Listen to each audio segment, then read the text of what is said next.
1, 2, 1, 2, 3.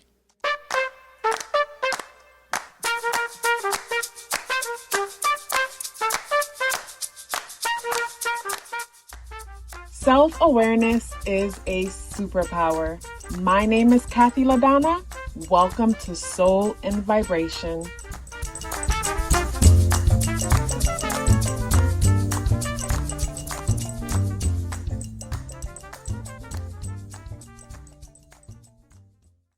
The number 9 is the last single digit of all the digits within numerology. And of course, all the other digits, if you was to choose to reduce them, they would all reduce to a single digit, still leaving the number 9 at the very basically end of the cycle.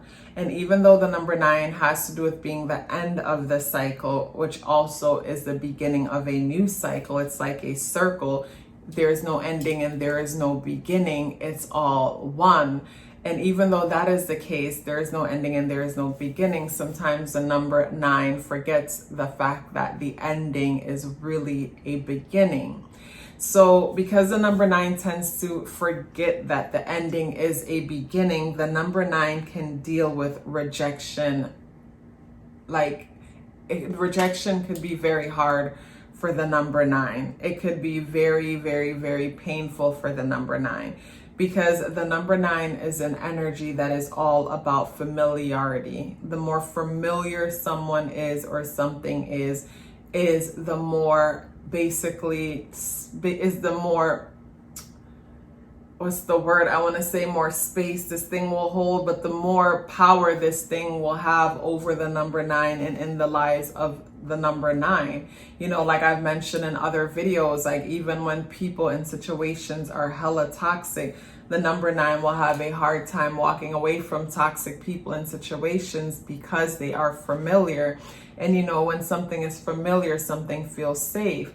So when it comes to rejection, you know, it's rare that people reject the number 9 because the number 9 tends to make everyone feel good in the sense that as humans, because we are conditioned to being who we are, you know, before we wake up to the truth of who we are and we let go of the beliefs and start knowing.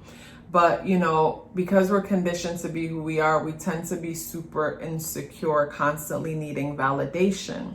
And the number 9 energy shows up to be the validation that everyone needs. And the way how the number 9 naturally and unknowingly validates other people, which normally makes the number 9 super likable, is that the number 9 shows up and becomes a mirror, never rocking the boat, being exactly who people want them to be. That's very destructive and not good for the number 9 energy in return. It's not good for the number 9 energy in return because if you pretend to be something long enough, you start to believe that you are that thing. And that's where the number 9 will think that its calling is, that's when the number 9 will take on glamorous callings that really isn't it. You know, that's where the number 9 can end up in college pursuing careers that truly doesn't speak to their soul. Really basically hanging around this person long enough, they started believing that this is something that they wanted to do, or having conversations with their dad or their mom long enough to where they believe they took on that role, they took on that identity. Because the number 9 energy to me is so malleable where, yeah, it could easily take on someone else's identity in the process of, you know, being so flexible and being whatever that person wants them to be. So it's rare that the number 9 is ever rejected.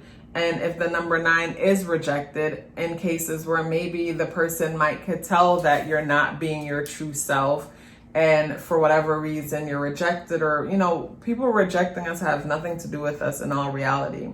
But anyways, in a case where the number 9 is rejected, I find that the number 9 will deal with that. Well, that will be rough because basically, because the number 9 doesn't take enough time to spend on itself. The number 9 doesn't invest enough time in itself because it is constantly molding from one thing to the next. You know, it's never fixed within itself long enough. So whenever it is rejected, that is rough because it's almost like it has to form a whole new identity. And that's why I've mentioned in other videos, often whenever a relationship or career has ended, the number 9 energy tends to have to find itself all over again. Where if the number 9 is allow itself to become clear about what it is into, what it likes, what it doesn't like, and make that clear and assert that in new connections, then when these connections end, the number 9 doesn't have to find itself all over again, you know. And basically what's important for us to know is that basically rejection is the creator's protection. So mainly for the number 9, like when the number 9 is rejected, this is your guides, this is the universe, this is God blessing you, especially when you're rejected in such a way that is so painful and traumatizing, because it's the only way to get you out. It's like a baby that is due and past the due dates, and the doctors have to go in there and yank it out. And in some of our situations, that could be us getting in major trouble, having an accident, a health issue, something that forces us to leave from one place to the next. That's the creator protecting you, believe it or not, because if you leave the number 9 alone to its own merit, it will not move on. It will stay in a familiar place that is dangerous, that is toxic, that is not utilizing all that it has to offer to the world and to the community.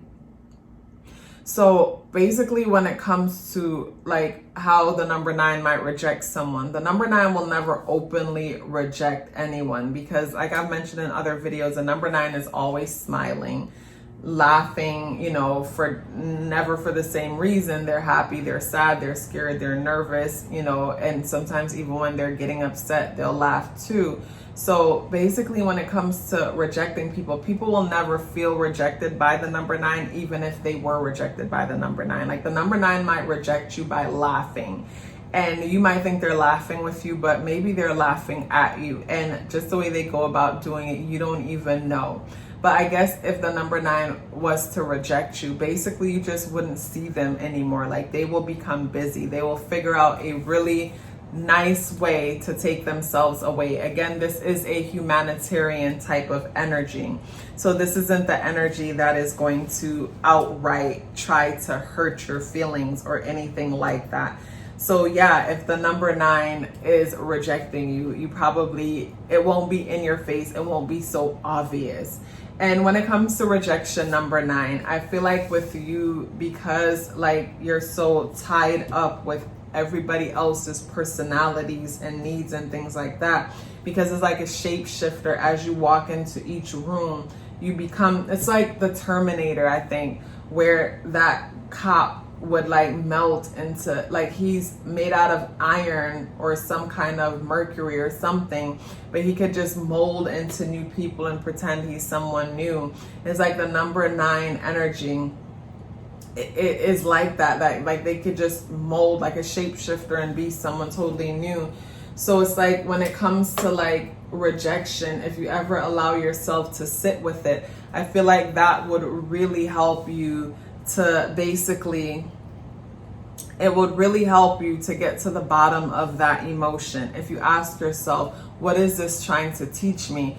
And when is the first time I've experienced this emotion? You'll realize as a child, the first time you've experienced that feeling of rejection. And maybe it was that feeling of rejection that taught you how important it is for you to be a chameleon, for you to be a shapeshifter and not rock the boat, you know. And basically when you experience that rejection or whatnot, you know, and you want to release it, you know, when you go back to the first time you can remember feeling that feeling and you want to release it, journaling will really help you to release it.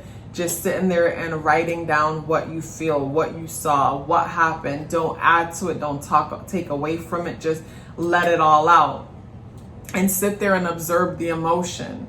You know, what makes emotions dangerous is when we're adding thoughts to it or taking away from it. Just witness it. It's like anything else that scares us. The more we sit there and just allow ourselves to be a witness to it, the less power it has over us, the less scarier it is, the more we witness it and realize, You know, it's not really that scary. So every time, because pain is a bookmark that holds a space for our transformation, every time we're rejected and we feel that pain, it is an opportunity for us to sit with that emotion and allow it to pass. Because we never sat with it the very first time we felt it as children, it keeps showing up, and we keep attracting different people who's going to basically bring up that emotion in us so we can take a better look at it. I remember for me personally, I kept attracting people who would shut down on me. And I didn't realize that I shut down myself, you know, but I would attract people who shut down because, like, when my mom deals with things, she'll get quiet. And as an 8, like, you know, to me, it felt like once they get quiet and shut down, it's like they slam the door and you're pushed out. And I had to basically realize that where it was coming from, why I kept attracting it in people. And now when people shut down, I sympathize with them, because I know that basically they're shutting down because that's how they know how to deal with their emotions most, and they're really struggling on the inside why they had to shut down and go inside of themselves, you know. So like number 9, yeah, as time goes by, you start to sympathize with people and even empathize with them. And when it comes to our purpose in life, like, you know, our purpose, of course, is what we say it is, whatever experience we want to create in this world. And the number 9 energy is a humanitarian energy. And humanitarian energy is someone who wants to basically help out the collective, do something that will make people's lives better some way, somehow. And if the number 9 is helping people from a place of personal experience, this is going to give the number 9 passion and motivation to get up every day and keep this thing going. And basically, what better way to help people other than to help, you know, again, from a place of personal experience. So this is where the pain and the rejection helps us to realize what it is that we're struggling with. And the more we struggle with something and work on getting over it, is the more experience we have in that thing, with that thing, and the more we can guide and assist others on the process. Number 9, I'm going to end it here. If you are still here with me, I would be happy to hear that. Please let me know by leaving me a blue heart in the comment box below. I look forward to hearing from you. Love yourself as if your life depended on it, because it does. Take care of yourself, and I look forward to seeing you in the next video.